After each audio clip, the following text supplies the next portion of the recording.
Office of the Auditor General. Good morning. My name is Amanda Mulefi, Technical Advisor to the PEC. Thank you very much. You can now introduce yourself. Thank you, Mr. Chair. My name is Ulista Masimera, and I serve as the Accounting Officer and Permanent Secretary in the Ministry of Trade and Entrepreneurship. I don't know whether I could quickly introduce my team or would want May them you to introduce your Finance Director? Next to me came Mempo Presidency, the Head of Accounting Unit. And she works, we prepared for this committee with the 3 other colleagues. Next to her, just to her immediate left, Mrs. Alani Ross, the Finance and Development Manager. In the middle there, between the Marosele Neo, DPS Corporate Services, Methandi, Methandi Tapel. And then we have our Chief Economist, who will become very useful when we consider the development budget, Ray Valentine Neo. Thank you, Mr. Chair. Accounting Officer. We will now go into the taking of oaths. We will start with you, Accounting Officer. Taking of oaths, we start with yourself. Yeah, you stand. You can choose a Bible or affirmation. You choose the Bible. Yes, thank you very much. I. You say your name. I, Ulista Masimera. I Ulista Masimera. swear by Almighty God. Swear by Almighty God. That the evidence I shall give. That the evidence I shall give. Before this Committee of Parliament. Before this Committee of Parliament. Shall be the truth. Shall be truth. Shall be the truth. Shall be the truth. Shall be the truth. The whole truth. The whole truth. And nothing else but the truth. And nothing else but the truth. So help me God. So help me God. Thank you, sir. Thank you. Yes. Finance Director or Chief Accountant, I swear by Almighty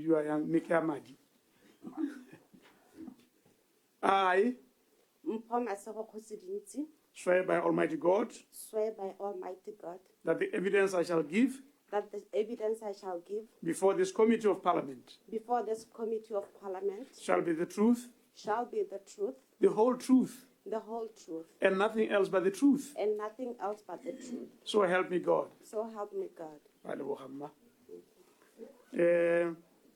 Honorable members, re ka simolola tiro ya rona ya go buisanya le ba trade. Le ka supa ka go tsholetsa mabogo o tla bonga le ready ka dira jalo. Honorable Phologolo.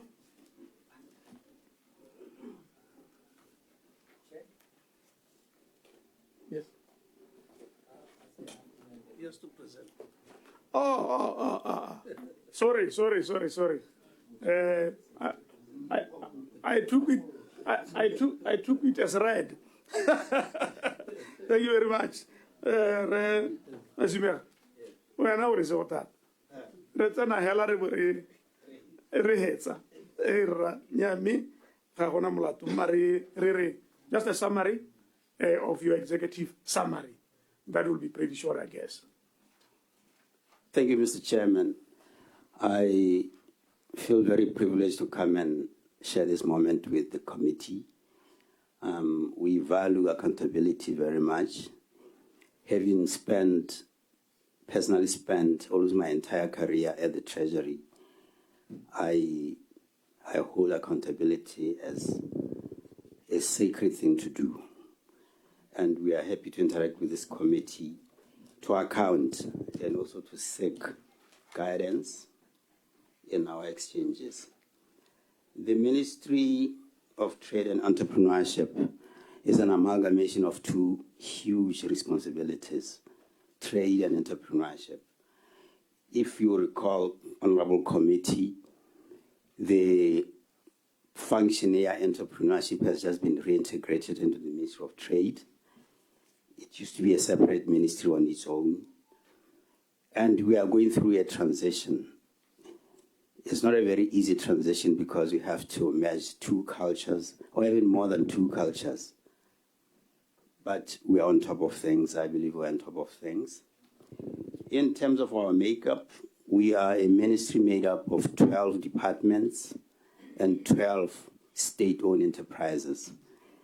That explains the breadth of the responsibilities we assist with, our portfolio responsibilities. And that's probably why we have two ministers, the senior minister and the assistant minister. In terms of what you are here for, just by way of a quick refresh, we have an establishment of around 793, if I recall correctly, just below 800. The bulk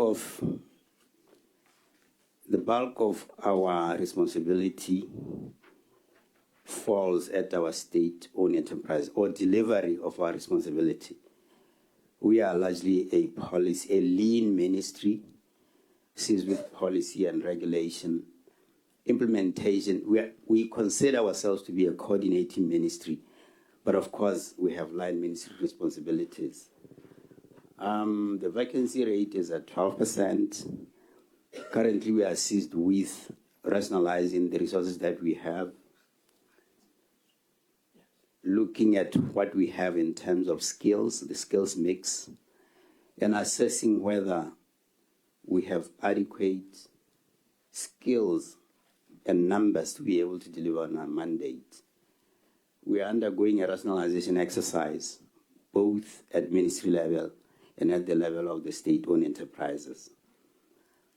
I wouldn't repeat what our mandate is because it's well known, but key among these is the huge responsibility of creating sustainable industries and creating a conducive environment for business to thrive. This is key in the sense that we consider ourselves to be the key drivers of economic development, because it's economic activity that drives development. We also want to see our enterprises developing and becoming global players.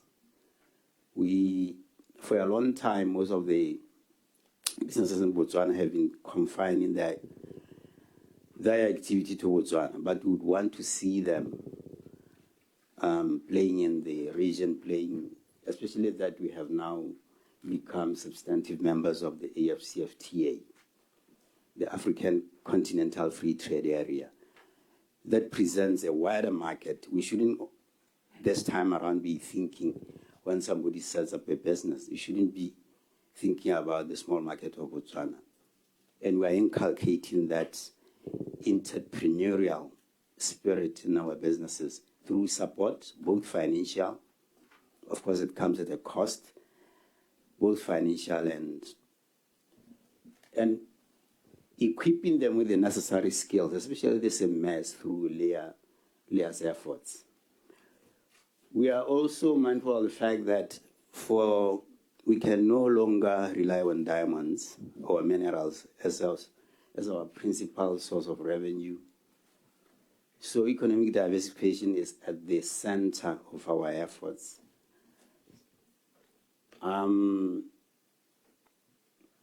A few of our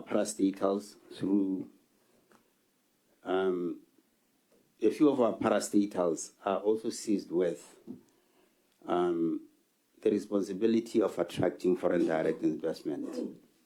The Botswana, the BITC, SESA, and SPEDU to some extent, we are saying it is time for us to prepare our businesses to play in the international space with the right type of support.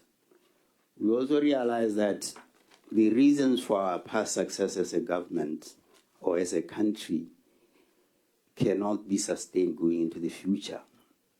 So we have embraced the idea of change in the way we do things, adopting new ways of doing things, especially digitization and all these developments that are taking place globally.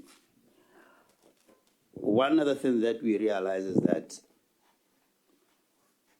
traditionally, Botswana does not have an entrepreneurship culture, or it's inadequate. So part of our efforts is invested in inculcating that culture within our business. And that's why Bolea have been set up to direct its efforts at inculcating that culture at the informal and semi level. Over the years, it has proven that a good part of our doing business environment is not conducive for business. And we continue to amend our laws. For instance, Honorable Committee and Honorable Chair will be seeking your support to put through three or four pieces of legislation through the coming session of Parliament. The Liquor Act, the Trade Act, the Gambling Act, and the Economic Inclusion Act. In terms of the budget, budgetary constraints have militated against some of our efforts, but we are committed to doing the best despite severe budgetary constraints. We are in the process of reprioritizing our budget to direct resources where they will make better impact. Our position as a ministry is that we do not count the level to which the budget has been run down. While it counts, we rather prioritize budget effectiveness, what the budget allocations have actually delivered, not how much we have spent. And part of the culture that we are instilling within our parastatals and within our departments is they have to demonstrate that these budgetary allocations have produced something at the end of the day within the 12 months they have been assigned to deliver. And that will become a critical feature of our annual performance plan. We are currently seized with amending in a sequenced way all our laws, especially the laws that affect the ease of doing business. And we are alive to the fact that other laws that exist elsewhere in other sectors necessarily have to be amended so that there's congruency and consistency. So what we've been doing through our legal department, we have set up conversations with the rest of government to identify all those laws that affect the ease of doing business. And there's an expectation or a plan to hold a legal pitso, I think before the end of June, such that we are able to identify those laws that probably militate against businesses doing what they are supposed to do. At the same time, we are identifying laws. We will necessarily look at the regulations and the strategies that are in place, and of course the policies. And lately, we have realized the importance of subjecting all these instruments to a regulatory impact assessment to help us identify the strengths and weaknesses or the gaps that these pieces of this instrument might contain. And In terms of, Mr. Chair, I just about to wind up. We are also repurposing and revitalizing our state-owned enterprises. There is a rationalization roadmap that is led by the Ministry of Finance. And having 12 parastatals, we are a very big customer of the Ministry of Finance. We have done some preliminary work in terms of hiring experts to look at all our parastatals. Because if you look at them closely, there are areas of our overlaps. There are areas where we think there are redundancies, and there are issues of relevance. So we are looking at that with urgency, and the expectation is that before too long, during the course of the year, we will arrive at a situation where they are put on the right track. Lastly, Mr. Chairman and Honorable Committee, we consider ourselves to be an employee-centered administration, especially at the time of transition where we are managing two huge responsibilities. We are currently engaging with staff so that they are placed appropriately. And for us to do that, we are doing a number of things concurrently. We are looking at our skills mix. A skills audit will be undertaken soon. We are looking at office space. We are looking at the budget, whether the budget will allow us to do what we intend to do. We are looking at, there are complaints, some of them, a good number of them, most of them coming from the past. We are doing the best we can to address those because we want a workforce that will be seized with the mandate of the ministry and not spending time processing complaints and grievances. We have had a few interactions with the unions and with the workers' representatives, and we believe with more concerted efforts, we should be able to overcome most of the issues. But like I say, Mr. Chair, we are in transition. We hope we will overcome these issues before long. And coming to an end, sir,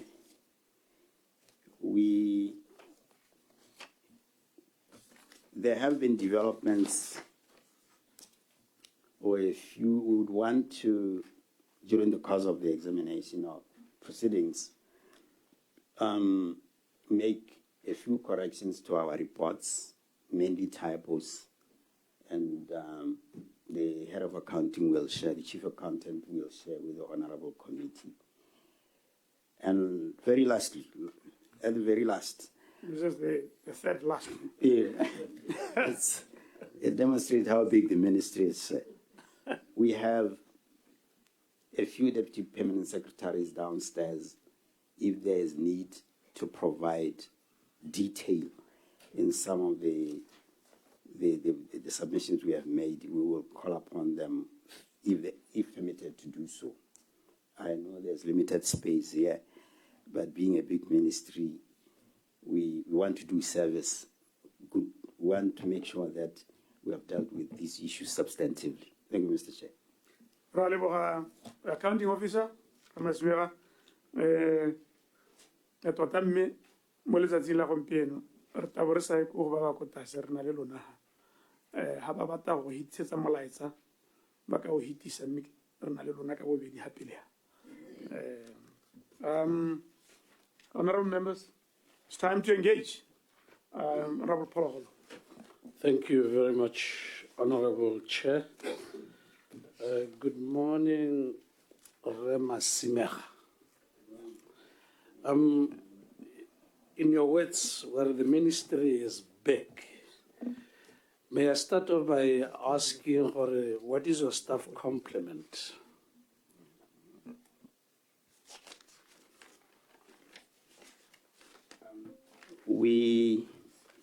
In terms of staff complement, we have an establishment of 772 772 positions. The bodies, those in post are 692. So this means we are carrying a vacancy rate of 94 currently, or 12.2%. Thank you. Thank you very much.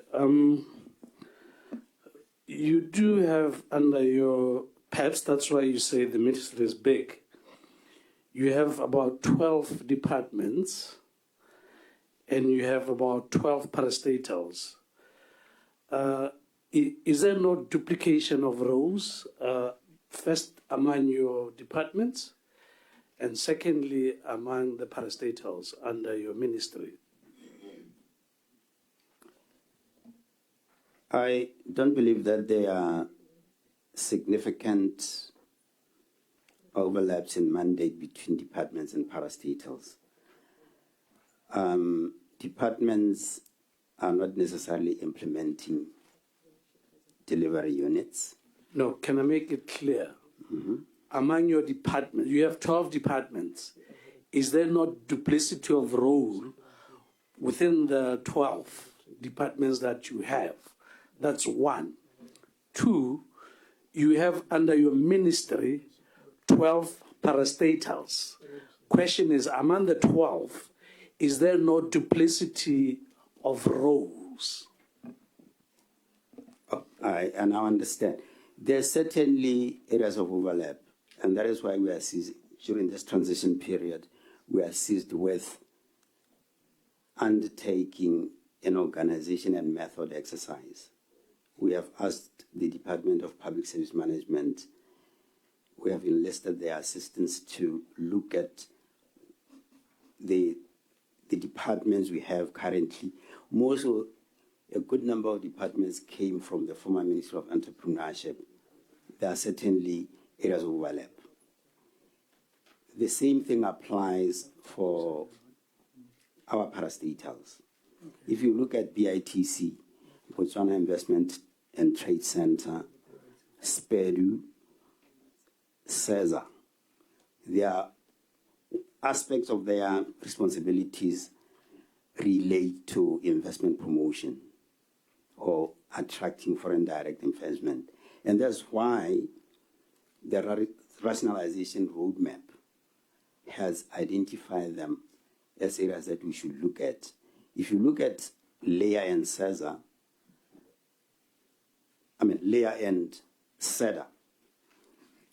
even though naturally they should be doing distinctly two different things, there are some thoughts that they may not necessarily have to be two separate entities, but that will be determined as we implement the roadmap. But there are certainly duplications among departments and among the SOEs. I'm a little concerned if you are still to go look and create or build up some roadmap, because in your report, you've indicated that you have some strategies that you are yet to implement, and some of these go as far as 2021. So if, for the purpose of merging some of these parastatals, you still need time to draw a roadmap, I think we are in for a long haul. Question here is, does each one of these parastatals have its own independent board? Each state-owned enterprise has its own independent board. But in terms of the roadmap, maybe let me just clarify that there's an existing roadmap. It's a broad roadmap that is led by the Ministry of Finance. And as part of that, we have identified a few of our parastatals that would need looking into. As I speak now, we hired experts to help us look at that. We have reports that we are considering now as to how to move forward. So the roadmap is there. And they have identified areas where we could improve that will actually inform how we move forward. Thank you, Mr. So, who has to implement what the roadmap carries? We are currently implementing the outcome of those pieces of work that we undertook, consistent with the roadmap as a ministry. We are reminded all the time that the public service wage bill is way too high. One would want to know whether this includes remunerations that go towards board members.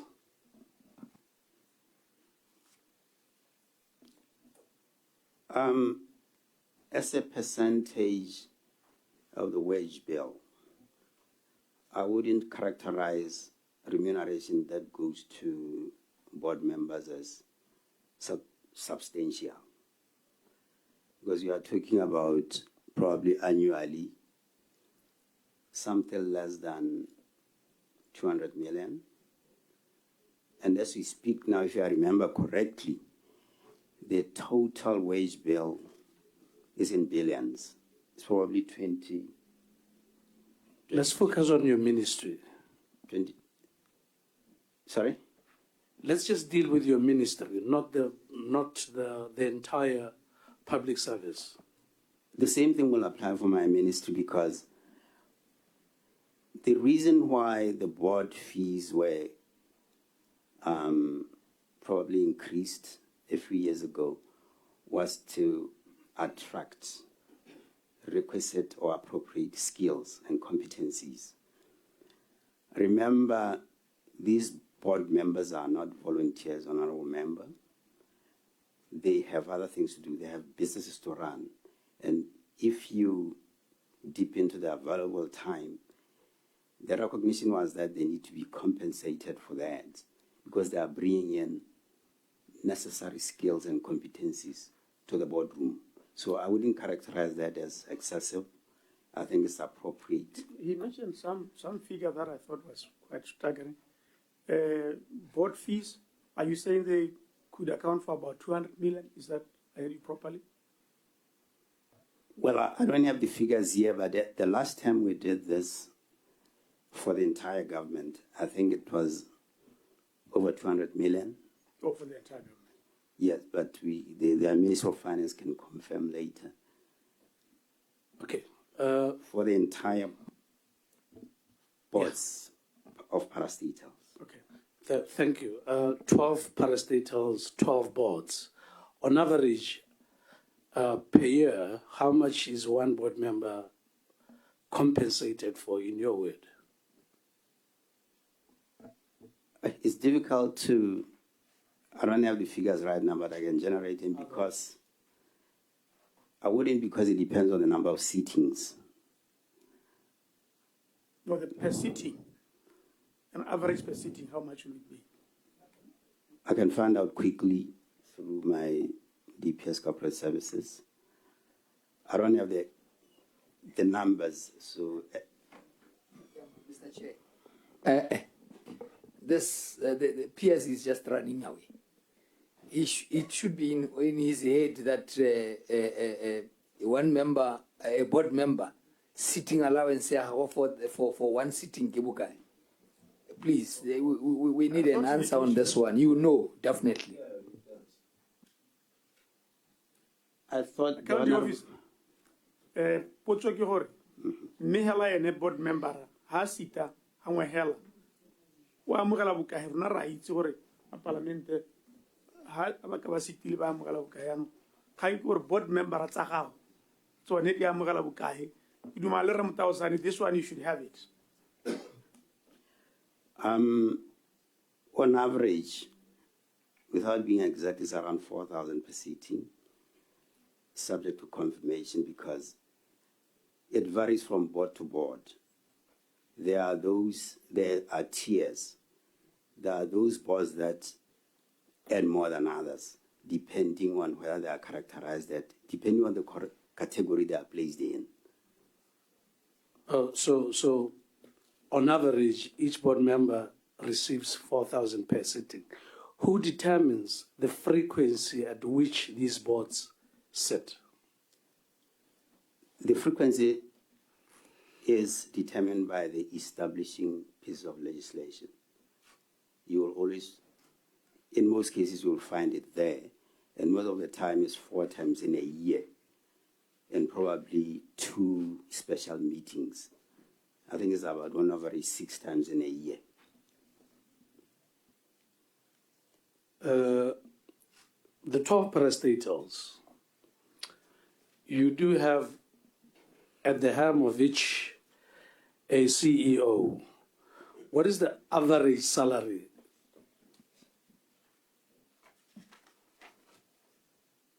We are concerned with the wage bill. I mean, so we need to get to the bottom of this. What is the average salary for a top executive in these parastatals?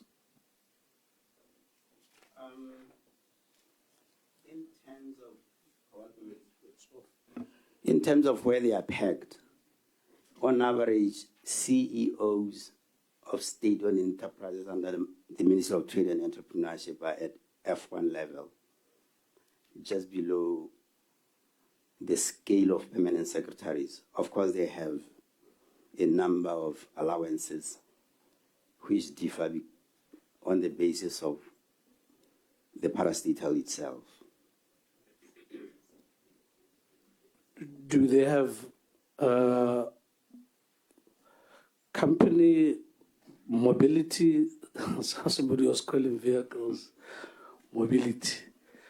Are they provided with mobility, and if so, at what value mobility are they provided?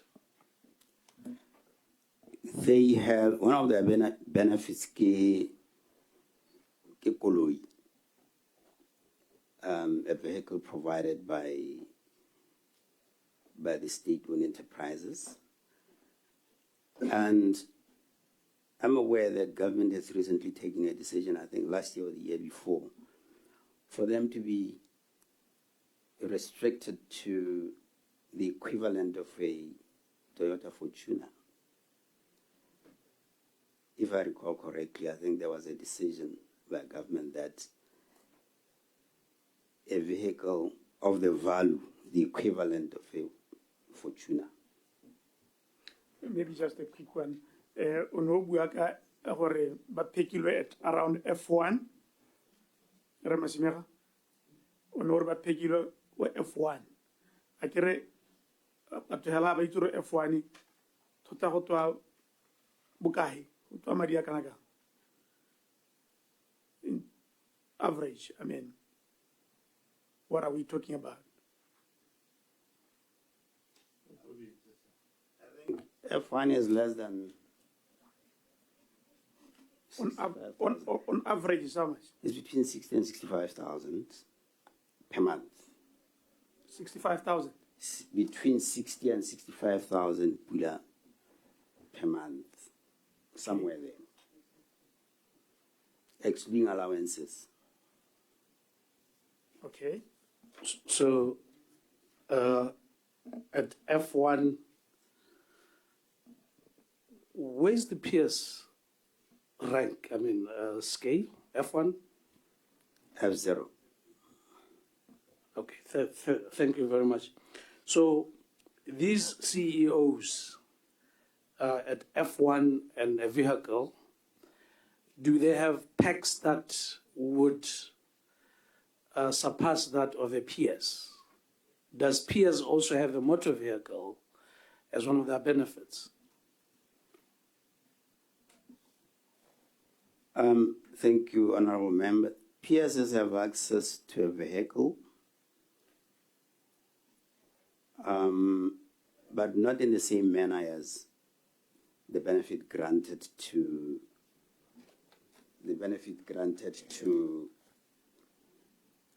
CEOs of parastatals. Of course, they have other allowances. In totality, the earnings in totality of SOE parastatal CEO or parastatal CEOs the remuneration is more than what the permanent secretaries get in total. So the total package is more than that of the permanent secretaries, more That than is correct. FO. That is correct. Okay.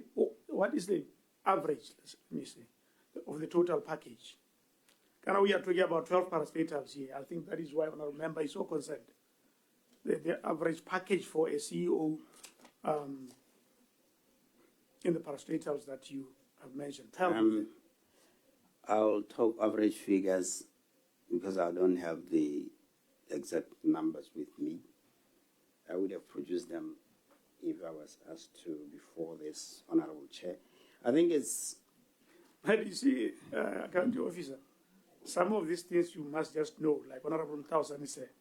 Just on average, we are not asking tell us the exact detail up to the last 10 days. We are saying the total package so that we have an idea as to how much is spent on chief executive officers of the 12 parastatals. Thank you, Mr. Chair. I think at a minimum, CEOs earn 100,000 minimum. You can go ahead, sir. On average. I guess you got it. So that is without other allowances, just the basic. Well, with allowances. Yeah. Because like I say, it depends on which SOE you are talking about. There are others that earn a lot more than this. Okay. So the average is around 100,000. I think you got. You can proceed. I got the gist of what I wanted. Yes. There's a new kid on the block, a new parastatal, the Gambling Authority. How much has it disbursed, or how much money is out there, or has it made so far? It's some industry that a lot of Botswana don't even know how it runs, myself included. As you're pointing out, Honourable Member, it's a fairly new parastatal. And probably maybe let me take this opportunity to explain that even before it was set up, there was already gambling taking place. I think what the benefit of having this institution now is that now gamblers, we are able to have a sense of how many people are gambling. Because some of the gamblers do it online and they are not very visible to the regulator. But because now we are doing things in the open, they are able to come through. In terms of what we have, the Gambling Authority has remitted. The numbers show that, I will mention probably the latest numbers. In December 2024, in December 2024, they remitted 679,000. Or in January, relating to the month of December. And then in January, 556,000. February, 456,000. March 2025, 1,085,000. April 2025, 1.88 million. So far, if we add up those numbers, they give a total of 4.6 million. However, in terms of what has come through since 2022, and the numbers here show that 52 million has been collected or remitted since May 2022 to date. These are the numbers that they may not be audited because some of them are fairly recent, but those are the numbers that we have now. So one would assume that there's a system that determines how many people are bettors, Do you know the number of people who play in this industry? As better as that is. Yes, there's a system of registering. Yes, because when you bet, you need some form of registration. So at any point in time, the gaming authority should be able to know how many people are playing this game. Any Botswana playing a key role in the industry? I understand that a good number of Botswana have taken to this game. They are active. The numbers of who are involved, because it's increasing every day, we should be able to produce that if given the time. But the number is increasing, and the Gambling Authority has assured government that they have measures in place to deal with the after effects, such that we have what they term responsible gambling, such that it doesn't affect families negatively. They have done a lot of stakeholder engagements, and they have measures in place to deal with the after effects of excessive gambling. Just mention one of those. One. What have they done? It's explaining education, explaining to stakeholders or potential gamblers or even interested role players what gambling is all about and the dangers probably of overdoing it. Are you aware that not all gamblers go to some center? Some do it online. Do they reach out? Do they reach down to those people? Because we hardly ever hear any educational program on some radio station teaching people about responsible gambling. What is it that you can point out? What about those who are now addicts? What do they do about such people? You can leave the mic on. Okay. You said, yeah, just leave the mic on. I believe the Gambling Authority has actually done more in terms of sensitization. And if we look at the amount of activity, even on social platforms, they are quite visible. But maybe they haven't done it enough in terms of where they should be. But when I lay this paper had some Mosamiko paper that has been in the public domain for a while now. Accounting officer, Thank you, Mr. Chair.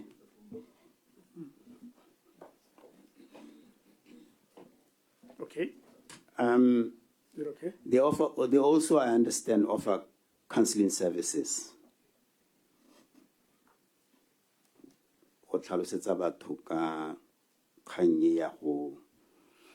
The gaming and gambling activity.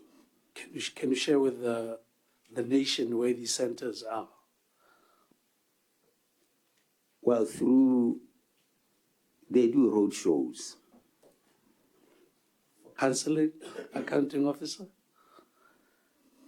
I mean, a road show is something that comes, you need a place where somebody in their own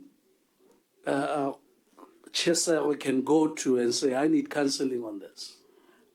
I'm not aware of any physical structure that has been set up for these, but my assumption is that counseling can be done even in non-physical structures. Can you conclude that there isn't any in existence? Well, personally, I'm not aware of any physical structure, but I know there's an intention and some effort has been put into making people aware of the dangers of excessive gambling. Would you agree that there is need to have some form of structure, some address where these people can go for counseling, should there be a need for that? Absolutely, Honorable Member. I think if gambling becomes problematic, or even before it manifests such things as indicated by you, I think that we ought to be preemptive and create those facilities. In any case, gambling process should be able to cater for that. If we are deliberate about, if we are concerned about containing the potential risk of excessive gambling, we should be able to take part of the process of gambling and set up those centers.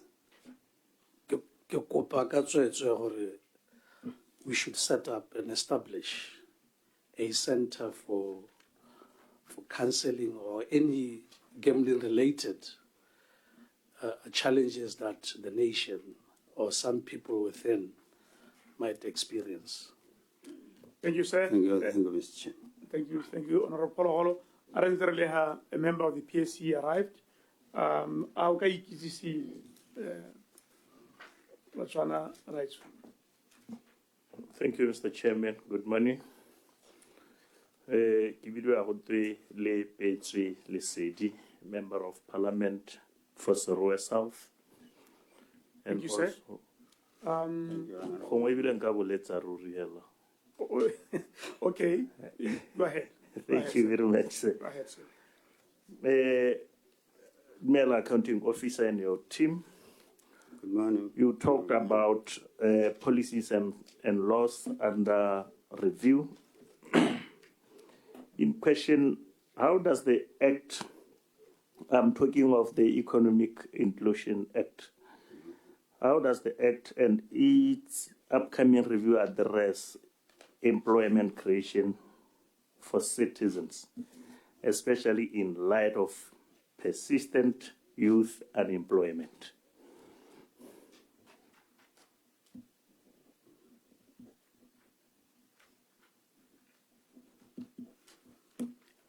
Thank you, Honorable Member. One of the key intentions of the Economic Inclusion Act is to make sure that Botswana businesses are in the mainstream of the economy, is to make sure that Botswana businesses are active in the economy. And part of the reason why we are reviewing it is that we have identified some of the bottlenecks that are there. If you take the SPEDU region, for instance, Ghana SPEDU, a good number of those companies that SPEDU, we want to equip them to be able to export. And the efforts that are put in,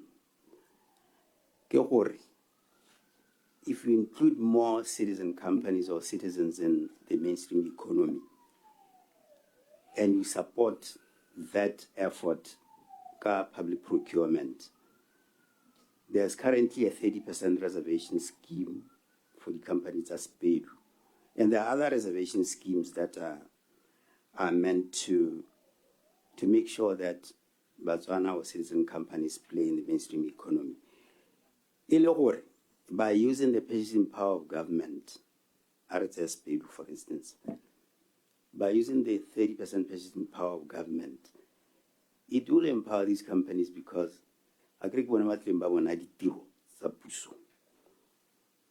driven by the huge budget they are puso. And by so doing, if they expand their activities, one, they'll be able to employ more people, especially the youth. Two, more budget going to them or more spending power going to them will make sure that there's more economic activity that's contributing towards the growth of the economy. So this is why we are part of the reason for looking at the Act anew, having identified those gaps. Force public entities, departments, and parastatals to buy from citizen companies. because they are not able to compete with the well-resourced international companies. So employment will result, or more employment will result, if you give them more jobs. That is the whole idea. That's part of the idea. And it's happening already.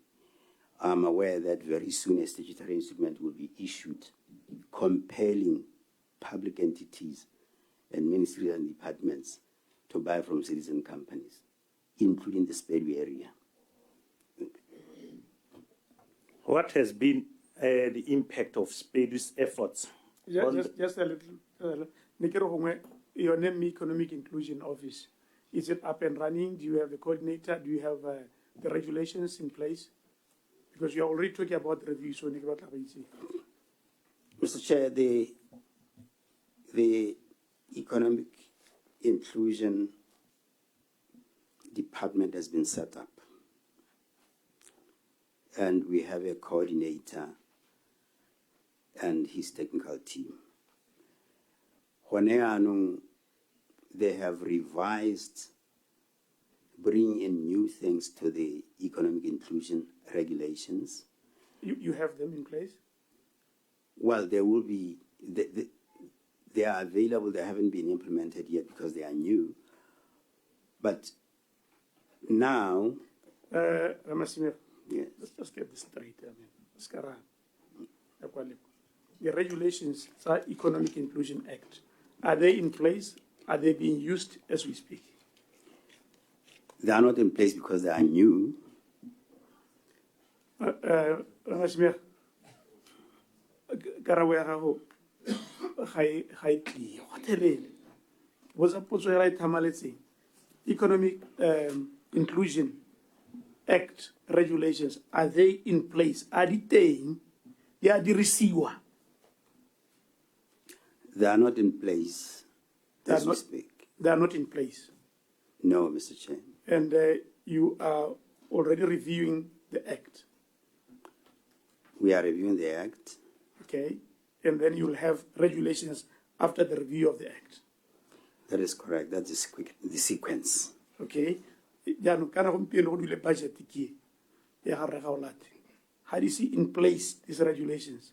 Has there disadvantage Botswana? We have realized that that's why the Act is being expedited on an agency basis. It's one of the candidates for consideration by the next session of Parliament, concurrently with the regulations. I sense a lack of commitment to this economic inclusion. But Sorry, Chair. okay. Just right in. Yeah. This act is fairly new. It has never been implemented, but it is being reviewed. What is it that we have identified was a test still a chang? Hore abobona hore act ye talk hore review. Lo no reviewing mo. We have regular interactions with the role players, especially businesses. We have structures where we interact, and they've pointed out to some of the significant bottlenecks that are presented by this piece of legislation. Such as the lack of enforcement of reservation schemes. For instance, if I may give an example, the reservation scheme is the SPEDU area, where some manufacturers have complained some government departments do not purchase from them as intended. Only a 30% reservation scheme. So we are saying this is one area that Hongwe is not articulated well. I think it's not articulated well in the Act. So for us to make it clearer, or some of the clauses of the Act clearer, is part of the reason why we are reviewing the Act.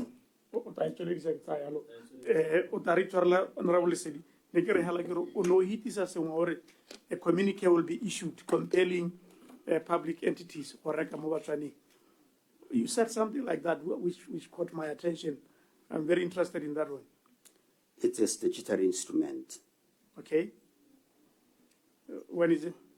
When is it maybe coming? Because it's a procurement matter, I don't have the exact date, but I'm aware that the Minister of Finance is seized with that as we speak.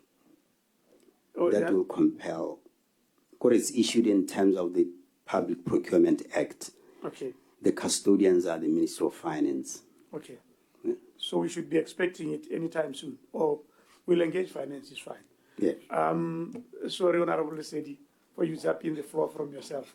No, there is no problem. SPEDU.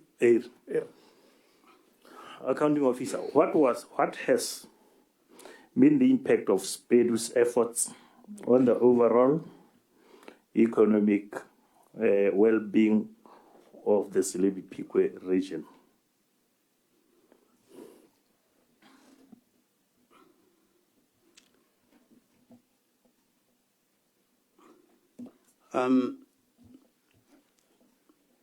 The impact of having SPEDU in the region over the years, I believe we have not been able to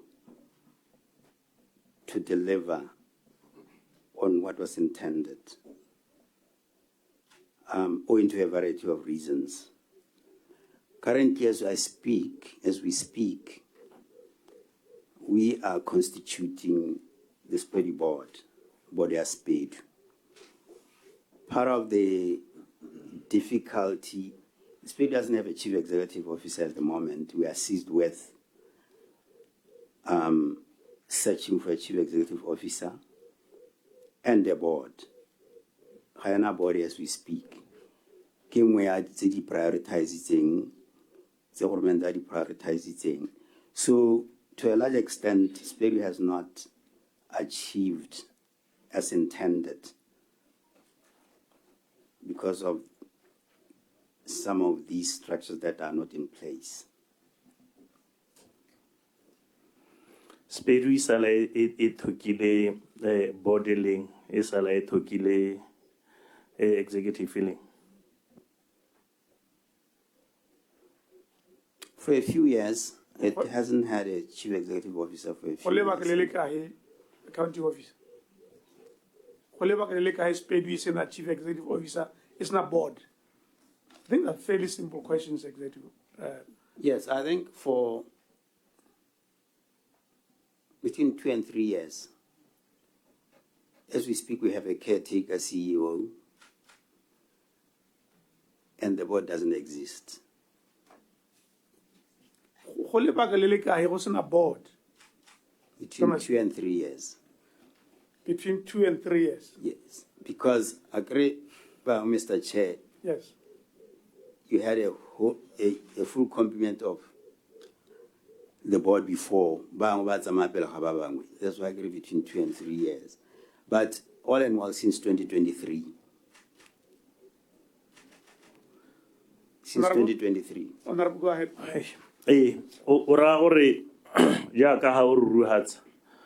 In this 2 to 3 years, Hosna board, Totan what our SPEDU since Sira in Yalaku, Selebi Phikwe region. Modima Renzenitz.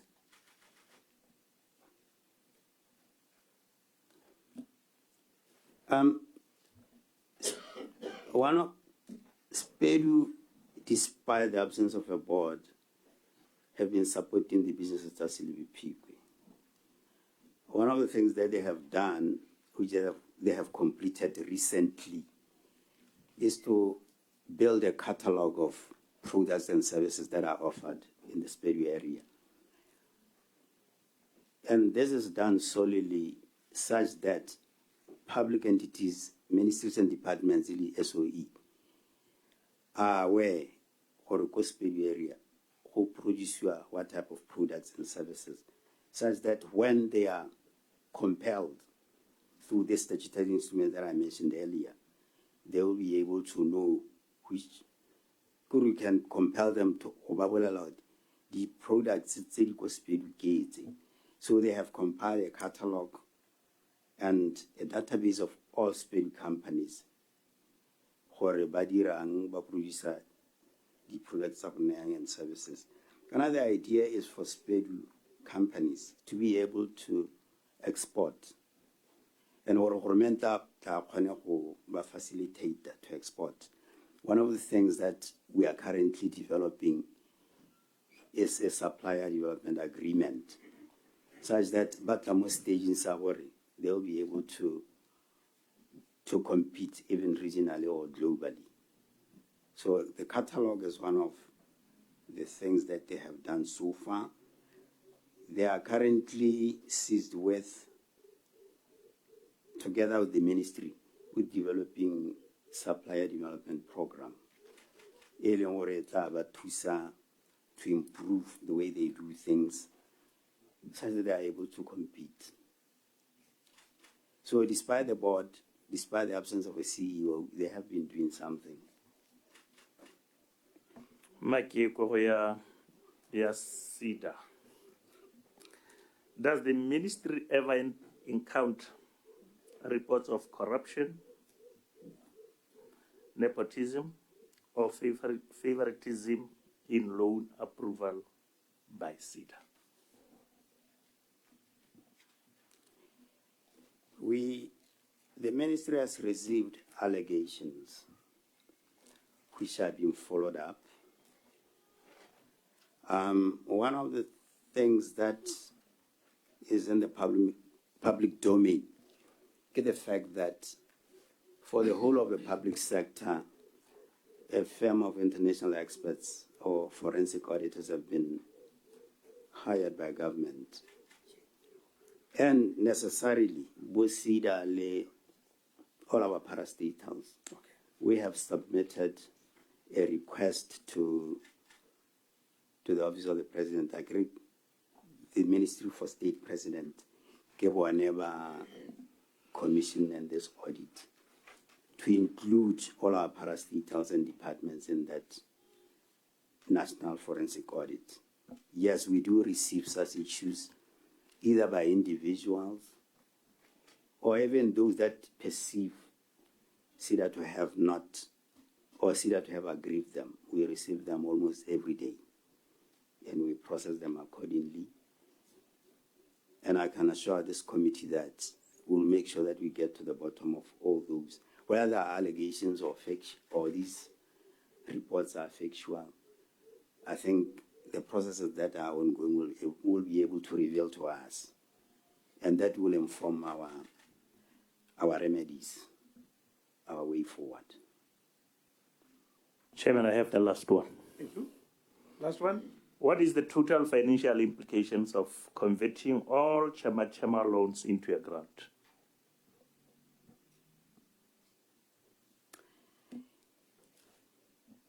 I would say if the budget would be, Chama would be anything to go around 500 million. Because I'm saying this because about over close to 240 million has been dispersed to Chama beneficiaries. We have just about 190 something million loans that have been approved.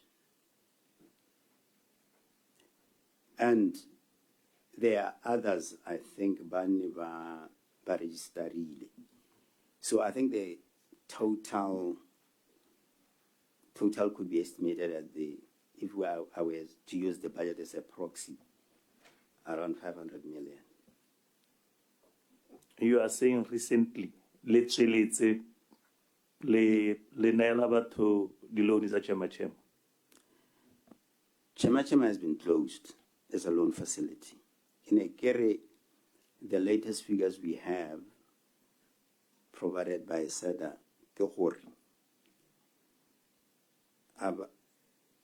somewhere between 240 and 250 million has been dispersed, if I remember correctly.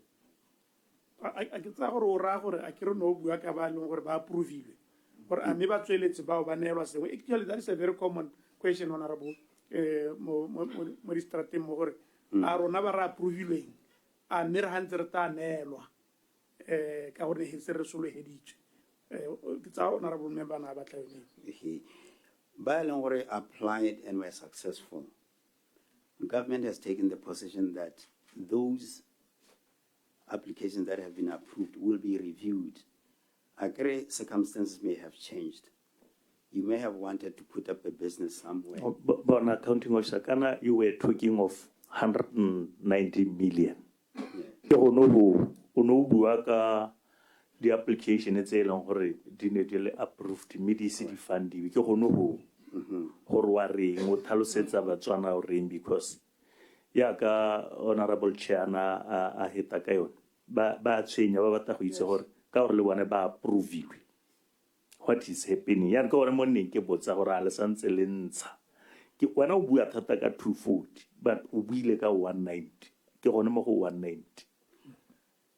Here, Mr. Chairman, the 193 successful applications, government has taken a decision for it. Because circumstances may have altered, but they are still eligible for funding. But the key thing here, they will be reassessed because the cost may have changed. So they are still eligible for funding.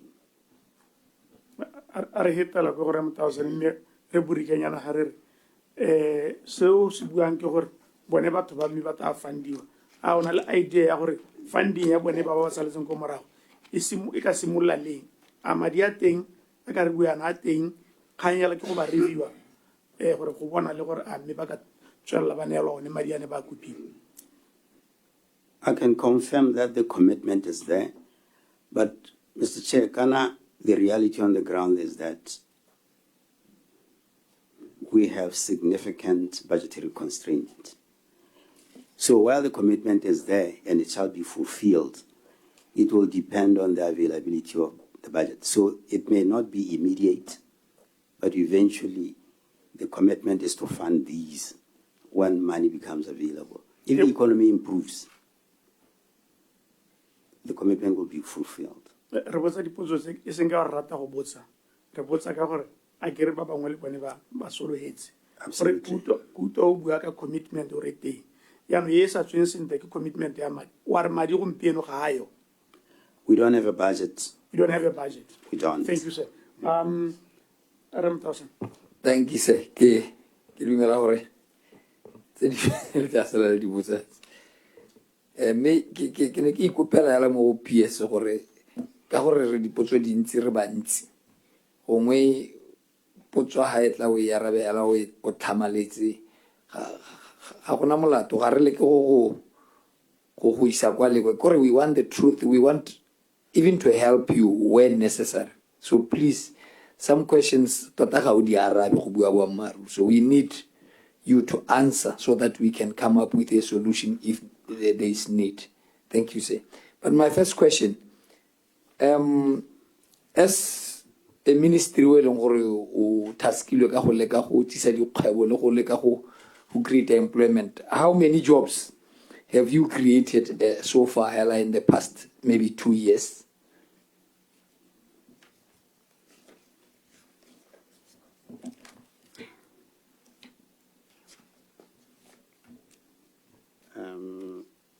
Mr. Chair, let me just open the relevant page.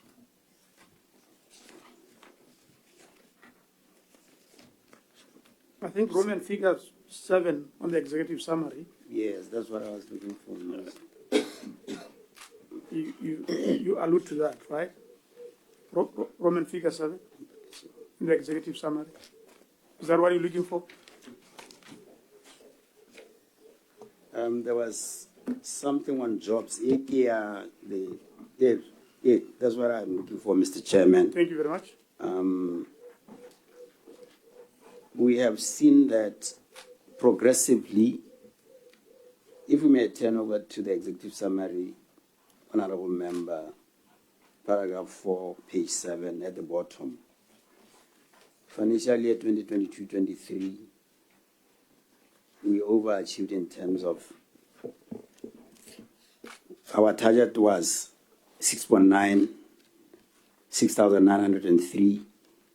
the actual jobs created were 9,100. Okay, which sectors?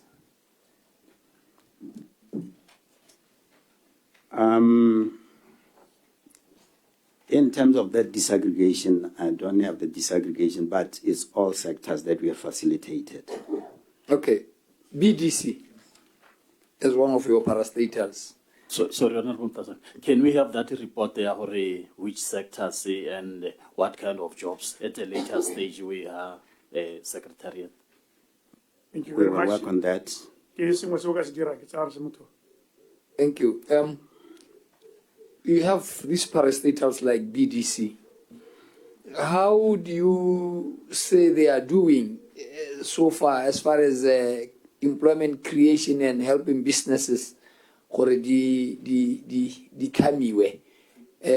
saying this because there is an issue of Lobatse Dairy something. Is it?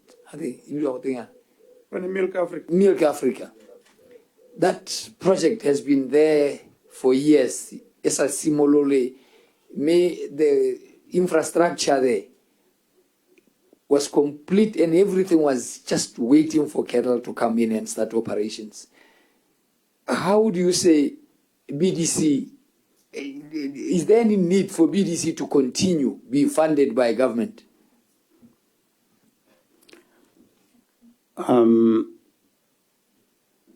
wouldn't characterize BDC as receiving funding from government. BDC is the investment arm of government. BDC mobilizes its own finances, largely, of course, with the support of government. For instance, Are you saying BDC is not getting any subvention from government? BDC does not get subvention from government. Oh, that's nice. No. Okay, but it's an arm of government. Madi a spendang mo ditirong tsa go leka go tisa ditiro. E tshwana le yone ya Milk Africa. What's your take on that? It has been stagnant for years. And I remember, BDC has its own unique challenges, partly on account of suboptimal performance by the entities it financially supports. But in terms of, because I agree support our large-scale businesses, in terms of the question that you have asked, Milk Africa, I understand, is operational. Whether it will sustain the way it's performing now, but I'm aware that it's really. But in the overall, businesses that have received support, adequate support, financial support or loans from BDC, a good number of them have met with challenges, some not because of their own failings. For instance, BDC has invested heavily in Koma Energy, the company that mines coal, Kahamidiye. But because of the market out there, the global market out there, and quite a substantial amount of money has been extended in terms of loans to my energy, the company is facing problems because of market conditions globally. So there are all sorts of these challenges that come every now and then. And as we speak, I think BDC is in the process of looking at its pipeline, its portfolio of projects that it's supporting, and assessing how best to support those. Okay, thank you, sir. Competition and Consumer Authority. Ronaldo kgwebo tse di bidiwang tsa Batswana. Dishoponyana tse di nyenyanenyana tse tsa Batswana tse. Di tswetswe ka gore go lebega gore yaanong batho ba ba tswana le bo di wholesale ya ka bo trans bo sefalana bo mang jaanong they are no longer doing wholesale business ba setse jaanong ba ira ka some retailers ba khona go rekisa dilonyana ka bongwe hello you can go and do some groceries go sefalana you can do some groceries go trade world lo bokgakala bo le kae ka go leka go tsosa batswana ka gore gantsi ke tlhela ke utlwa gore le letsa gore le thusa di SMMEs and ga go lebege le dira sepe ka this kind of competition e leng gore itsisiwa ke tsone these wholesalers. What's your take on that? I think we daily honorable member, it's a worrying trend where big retailers are now taking the space. Yeah, the small operators or small businesses. And one of the things that we are doing, and we are doing a lot of things, to relook at the licensing regime, because we want to make sure that each one of these plays in their space. And we are very concerned that only this encroachment into this mass space, small retailer space by the big conglomerates, is within our radar. In our annual performance plan, we will be dealing with these to make sure that Bosimeva supportiwa through our regulatory regime. Even through, as I speak, we have come up with a concept paper which we think will lead to a revitalized and refocused SMME policy. That's why Chema has been discontinued as a loan facility. We will be coming up with a much more pragmatic program that will cater for this same mares as early as July. Go na le di-shopo di teng mo Gaborone mo hela di tletse tsa ma China. These shops ga ba gana go dirisa some swiping, ga ba batle go swipe. Batho ba le dirang ka bone. Don't you think this is a way of evading tax ka tsela epe? I mean, evading tax ele bone this thing has been going on for a very long time, and we have been complaining about this. It has long been brought to your attention. What measures have you put in place to make these people do the right things? You can imagine kids are not going to take 50,000 cash.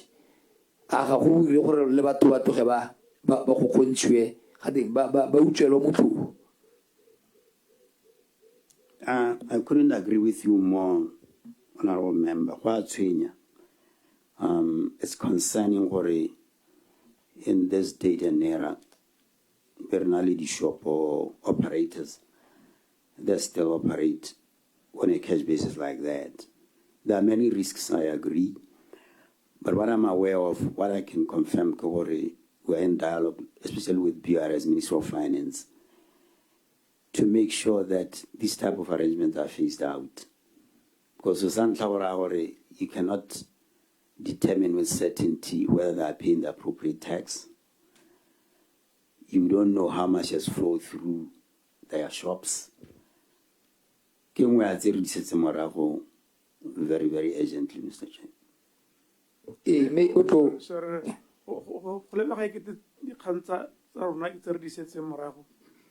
Concrete action hela ga iyo ona bua ka di wholesale le tsone khanya telentse le setse morago ya no o tsene mo khaye le ntse le setse morago no bala tsele di setse morago go ise go active mo khanya teng. Go ahead, sir. Thank you, Chair. Ya bo hello ke bo ha khanya SPEDU ya ka ntse le bua gore ga ena bode ga ena ga le bone go le botlhokwa gore ya ka government go mpieko le gore o le ka go decentralize.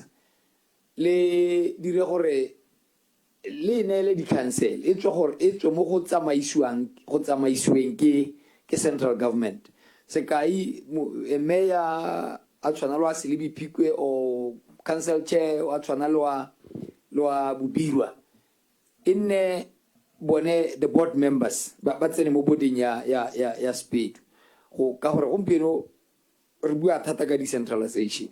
So don't you think that's the route to go? Because if you don't go lebega lena le mathata a go tlhopha the board members. So what's your take on that one?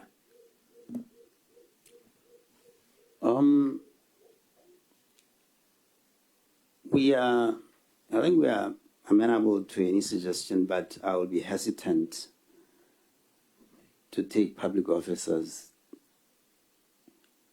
or public institutions, particularly council, to run institutions like SPEDU. But what I can also assure Kapore, the bulk of the board members, a good number of them will be coming from the SPEDU area because they know the area well. They are familiar with the area. And lastly, on that point, Kapore, good corporate governance suggests that independent board members would do a better job than those that have a particular interest in the organization, because they are impartial. When they take decisions, they don't bring baggage into taking those decisions. So I would lean more on the side of recruiting independent board members than probably drawing from a pool of people from the council. But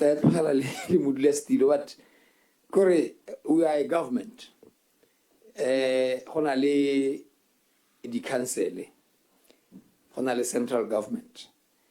This SPEDU thing is more kaulo. Yeah. The Bobirwa Selebi Phikwe area, okay, Bobirwa and Chapel North, you know. So I don't see any reason why these councils to do this investment. Kana yanu, what you are doing is we are competing with these councils. So necessarily independent. And they have little in the market to try and do any investment. So, don't you think a few parastatals instead of having so many parastatals?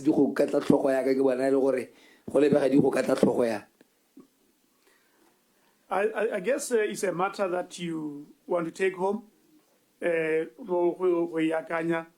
Obviously, there is issues of governance, corporate governance, but that is a localized thing. Maybe you will involve thing at the council, not necessarily whenever barana, but how do you involve them? Because we tell a council, Phikwe, basa it is a program and speak. Now, when they are actually, but never be do once in a while. What the brief, take it home. And think around it. I agree, Mr. Chair. Thank you, Mr. It was my last question, but must be a food for thought because Harry le mapatari buaka decentralization. Okala tokore a lot of activities. Kore about transport boeing hadne madia wana linkudi kaulunzi on transport gore eberekela gore the Selebi Phikwe Town Council, Leoneka Wana, Kurmadia Utaku, other again that region. That would help a lot. But this one, if you are a transitory on away, it's a Mahato, SPEDU, Ehelele, Cancele, Cancele, Siliquasili, Elitsuanetzel, and Moridinal services to Namokoson. Thank you so much. Thank you very much, Honorable Tausani. Ramabel. Thank you, Mr. Chairman. Piers Garulebo Hase. Arbuele ko elia gambling ya gambling. Una ure this system here, this monitoring system is in place.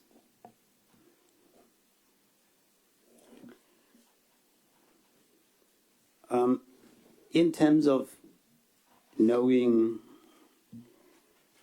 how many players are there, yes, the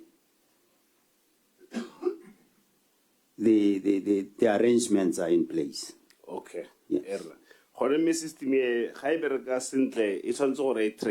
You spoke about the numbers of Baba Betang. What else? I think the system, because now you will be in a position to determine the number of players in the market, you will follow even the financial flows, what passes through the system, and you will determine. A great gambling authority makes money out of these gambling activities. You will know at any point in time where, as the numbers grow or reduce, because they get licenses to play, especially operators. You would have a much more reliable database of both the operators, whenever gambling, and the financial flows, and be able, of course, to know whether these businesses are taxed appropriately. Radio operator. System e ga thusa gape jang ka eng gape o buile ka tse tharo tse di buileng ina le mosolo mo gape. I think even the Gambling Authority is a regulator. If you are aware of how many operators are there and the number of active participants, it helps you with regulation. Le kganye ya gore kana gambling is a habit of how to make the necessary interventions if there's excessive gambling, if it starts affecting families, for instance. You as the Gambling Authority, because gambling is quite it's a viable business. Gore how nale taolo mo go yone, you can actually take a portion of that levy and address those negative things that arise because of doing it a little bit too much. So I believe what is in place now should be able to help us do that. Okay, Piers. So you're saying this system e ga khona go track player behavior, for instance, e ga khona go check ba ba risky ba ile gore gongwe they're too addicted, can it block them? A system I don't have a name, but the point I'm trying to make, honorable member, how nale visibility over those that are actively taking part. While you may not necessarily be able to put your finger on those that are probably negative, I agree it's a behavior. It will manifest in different ways more individually. If I were a gambling authority, I wouldn't be able to tell whether the gambling habits A or B are affecting their social well-being. But I think because it's a new thing, Botswana, it's undergoing evolution, it's undergoing growth. I think as we understand the phenomena more, we should be able to put appropriate interventions to deal with some of the negative, unintended consequences of gambling. So, okay, thank you, Piers. I think what I'm getting from you, Gore, the system is I don't think system is gompieko. Because ke pelela gore go nka bo setse o itse le gore bitswa mang. Ke tsa gore we have identified and agree gore gambling is risky, e dingalo e gona go thua malapa, e gona go dira dilo tse di maswe. Jaanong ke tsa gore from here, Piers, go and look into this system here, e botlhokwa thata. e ka baballa Botswana. Gambling ke industry le gore e teng ya letlalesa tshwanetse gore e nne teng. We welcome it. I also welcome it, but re ska ra tlogela e tloga e tla go nna ka kare yaanong ke drug mo go ba bangwe. So please look into the system ye ga dipego tse di tla mo gona di supa gore system ye ga e yo PS. Ga ke na go supa ka monwana gompieno ka gore ke ke tla solofela gore o bo ga go dira homework. Next PAC re tla buisana ka one gape. But please look into the system ye e baganye go because go supega gore ga e yo mongame. We will do that. Thank you, sir. ke dumalen go ta tlhokagala gore o informe thata ka dikgang tshwanetseng tsa gambling le tse dingwe gape ka gore there is yet another committee, different one from ours, that will be focusing on statutory bodies. That committee is headed by Honorable Arafat Khan. So maybe coming soon.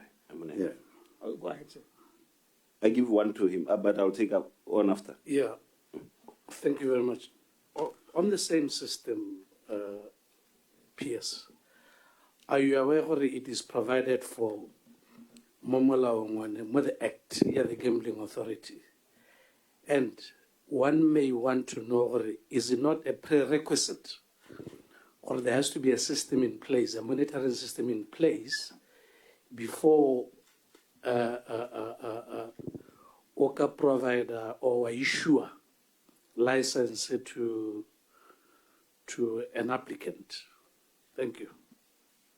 I agree with you, Honourable Member. Those checks and balances should be there.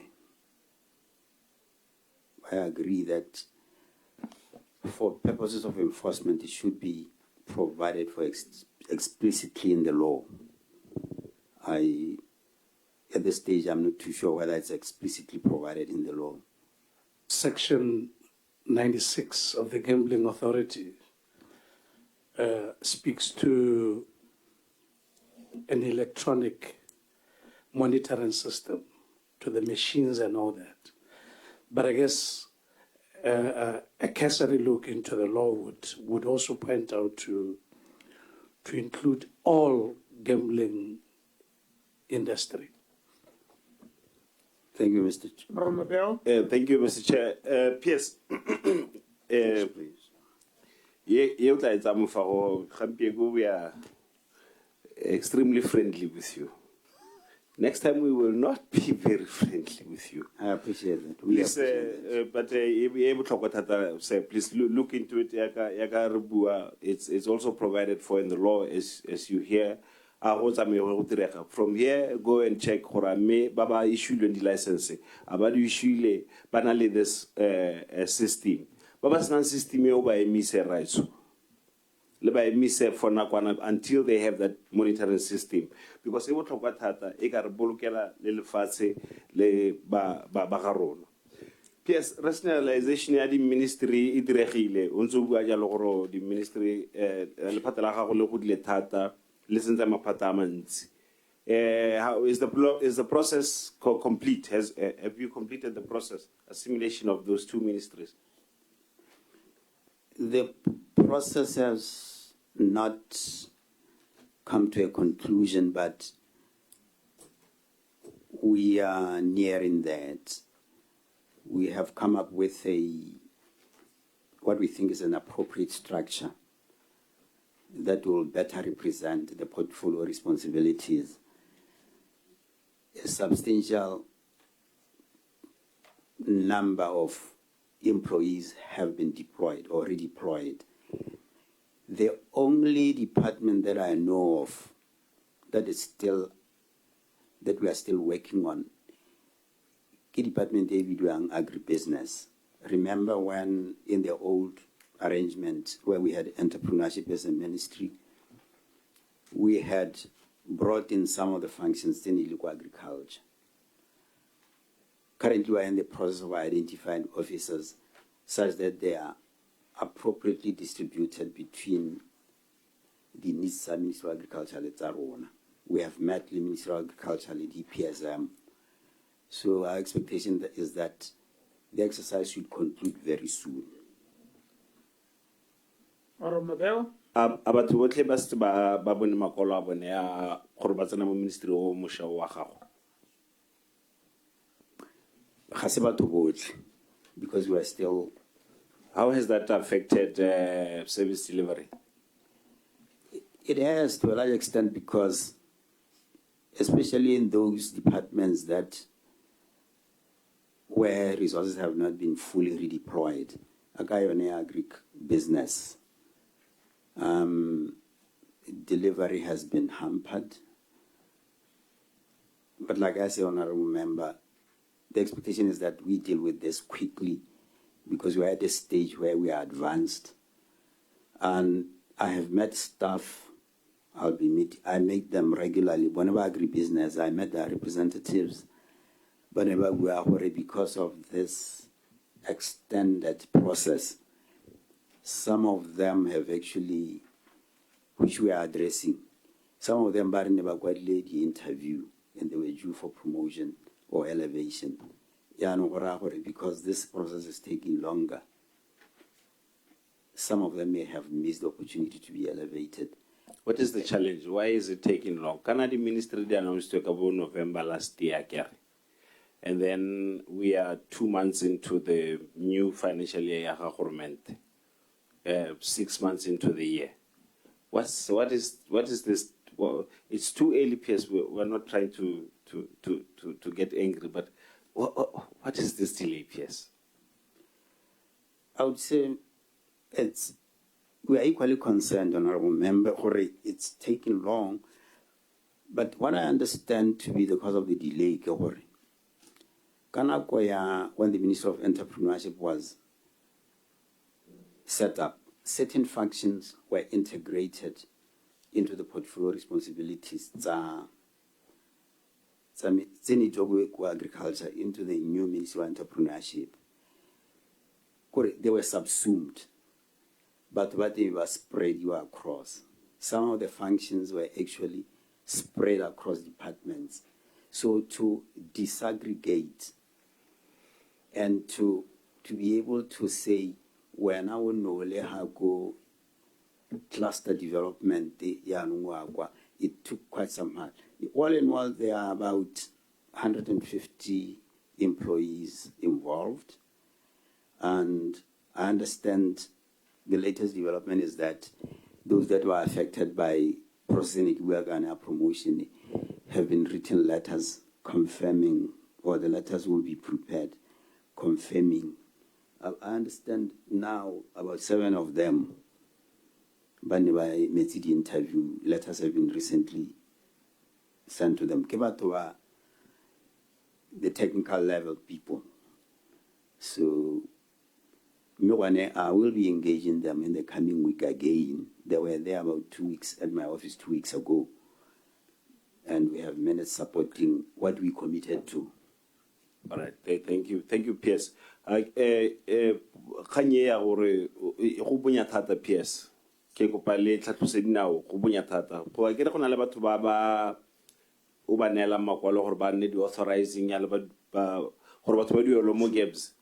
Di company di a letsa rights ba itekang ba letsa ga ba ise ba duele the last 2 months because you have not appointed those people. I kere go ntse yalo PS. In terms of specific, I wouldn't know, but I know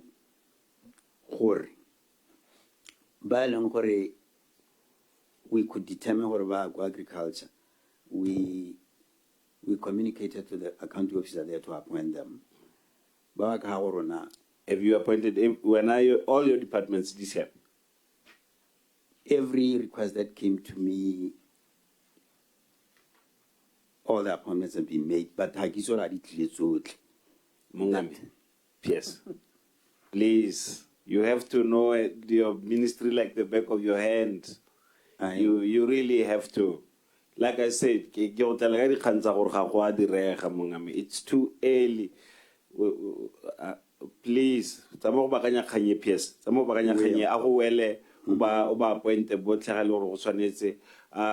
this new thing. I would PS because you when appoint them and finish this process.